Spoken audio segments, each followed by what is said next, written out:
Cuando vemos una norma jurídica, normalmente vemos esto, un montón de palabras. Pero si quitamos todo lo accesorio y buscamos qué está haciendo realmente la norma, muchas veces encontramos una estructura sorprendentemente sencilla. Si ocurre A, entonces debe ser B. Si pusiste atención a tus clases de lógica matemática en la secundaria, esto se te hará especialmente familiar. Si no, no te preocupes, aquí lo recordaremos. Ahora bien, una norma jurídica no necesariamente está tratando de predecir lo que va a ocurrir, sino que está estableciendo lo que jurídicamente debe ocurrir, preparando el camino, por así decirlo. La estructura lógica de la norma jurídica. Recuperemos lo aprendido. En el video anterior, que ojo, si aún no lo has visto, puedes ir en este momento en el enlace que está en la descripción. Aprendimos que dentro de los conceptos jurídicos fundamentales formales aparecen tres que nos interesan especialmente: norma jurídica, supuesto jurídico, consecuencia de derecho. Hoy vamos a unirlos y cuando lo hagamos vas a empezar a ver de manera diferente muchos de los artículos que se te presentan en clase. Así que comenzamos. ¿Qué es una norma jurídica?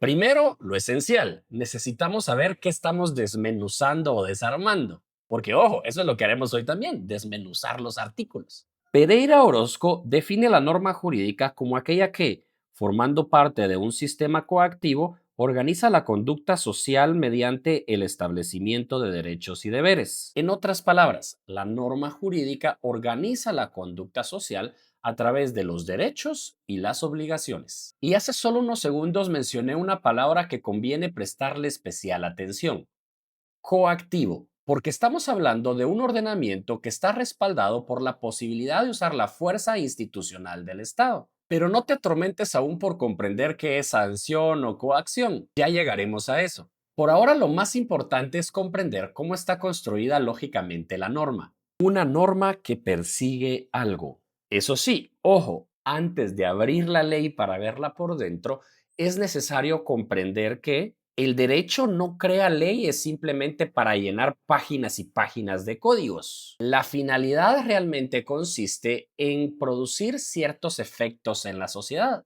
Efectos considerados justos, valiosos, convenientes y adecuados para mantener una sociedad ordenada y alcanzar el bien común. Es decir, detrás del texto existe una intención normativa que busca que la conducta humana se oriente de determinada manera. Y para lograr este objetivo, la norma necesita plantear una especie de condición, un juicio hipotético.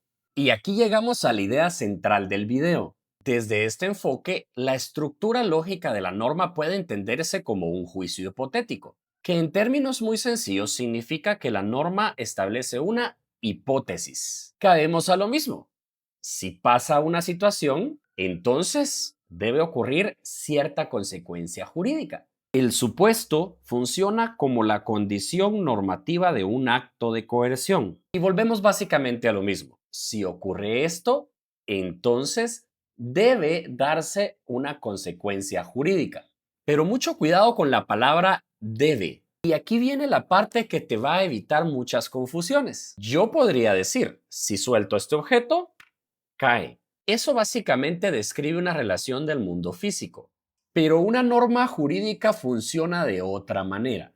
Kelsen señala precisamente que las disposiciones jurídicas pertenecen al mundo del deber ser.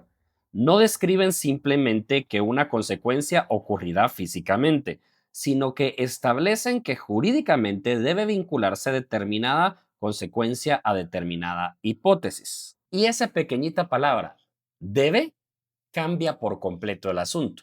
Porque una norma no puede garantizar que una persona se comportará de determinada manera. Vaya, la naturaleza del ser humano es impredecible. Es decir, puede existir una obligación y alguien simplemente elegir incumplirla. Puede existir un derecho y el titular simplemente decidir dejar de ejercerlo. Eso precisamente va a ser importantísimo cuando más adelante analicemos el enlace jurídico normativo, las dos piezas clave. Ahora sí, por fin podemos abrir la norma. Pereira Orozco lo presenta de manera directa.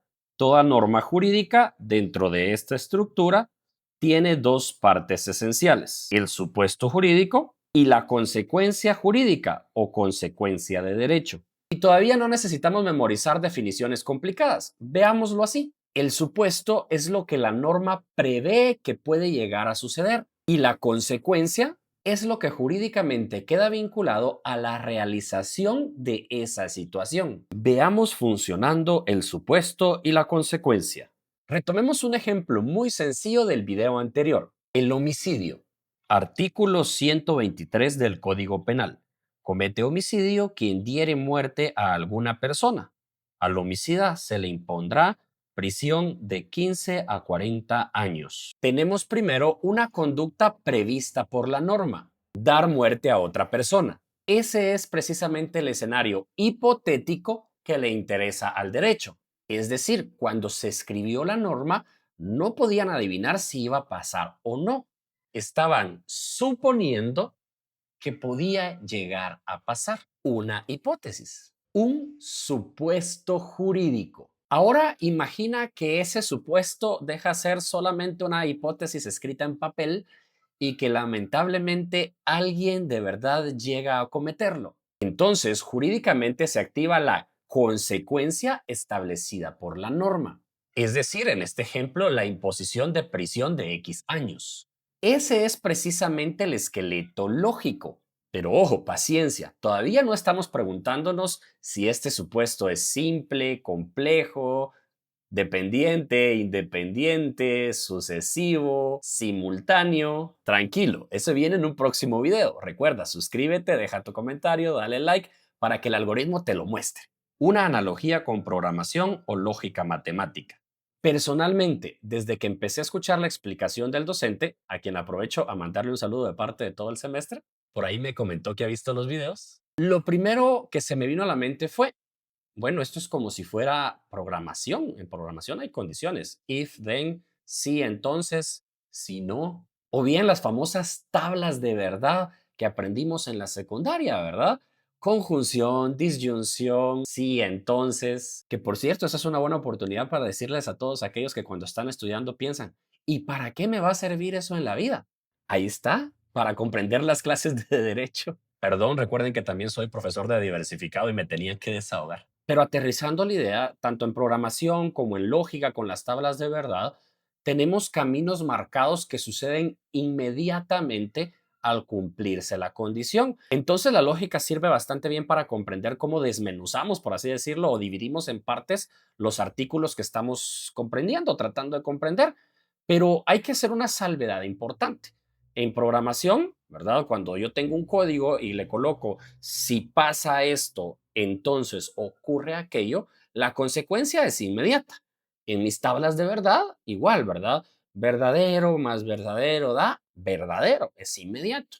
Pero en el derecho hay una salvedad importante. Trabajamos con conductas humanas, derechos, deberes y normas. Por eso no hablamos simplemente de causalidad física, hablamos de una conexión normativa. Y eso claramente lleva a un proceso. Es decir, la norma establece que si se realiza A, jurídicamente debe corresponder B. Y la cosa no termina ahí. Algo extraño que todavía no hemos explicado. Y es que aquí aparece un problema. Claro, el artículo 123 es el más fácil para explicar esta estructura lógica. Regresemos a verla. Tenemos la norma, esta se divide en supuesto y consecuencia. Pero supongamos que una norma tiene varios requisitos. Es ahí cuando surgen varias preguntas. ¿Cada requisito es un supuesto diferente? ¿Qué ocurre si basta con que se cumpla uno de varios? ¿Y si tienen que ocurrir todos? ¿Qué pasa si deben ocurrir al mismo tiempo? ¿O si necesariamente uno tiene que suceder antes que el otro? Ahí es donde esta estructura aparentemente sencilla comienza a ponerse mucho más interesante. Pero paciencia, hoy nos quedamos con esta imagen sencilla. Si lo comprendiste, misión cumplida. No necesitas memorizar páginas enteras para tener bien presente esta lógica o para empezar a detectarla. De hecho, un ejercicio que te recomiendo mucho a partir de ahorita es: agarra, por ejemplo, el Código Penal, que es uno de los más atractivos para comprender o que tiene, digamos, más claramente marcadas estas diferencias, y empieza a leer artículos y ponte el reto de identificar, este es el supuesto, esta es la consecuencia. O a darte cuenta que de repente te toparás con algún artículo que no tiene visiblemente una consecuencia, que quizás aparece más adelante en un artículo diferente o simplemente no la tiene porque el artículo servía para definir un concepto y no para explicar una sanción. Y así vas a ir notando cómo logras muy claramente, muy fácilmente desmenuzar los artículos que vas agarrando al azar, pero también vas a notar que en algunos te van a quedar más preguntas y más dudas que respuesta. Para eso vienen los próximos videos. Porque sí, si pusiste atención al diagrama que pasó rápido hace algunos momentos, los supuestos tienen clasificaciones. Supuestos simples, complejos, y los complejos se dividen en independientes, dependientes, y los dependientes por sí mismos se dividen en sucesivos, simultáneos, y es precisamente de lo que se trata el próximo video. Vamos a aprender a distinguirlos, vamos a tomar artículos reales y tratar de desmenuzarlos o clasificarlos como si fueran diagramas de flujo lógico, porque una vez comprendes qué te está pidiendo la condición, verás que prácticamente el artículo empieza a separarse solo. Si estás siguiendo esta serie de videos para aprender introducción al derecho, ya sea uno o dos según donde estés o cómo esté la dosificación de tu universidad, te invito a compartirlo con tus demás compañeros para que el conocimiento llegue a todos.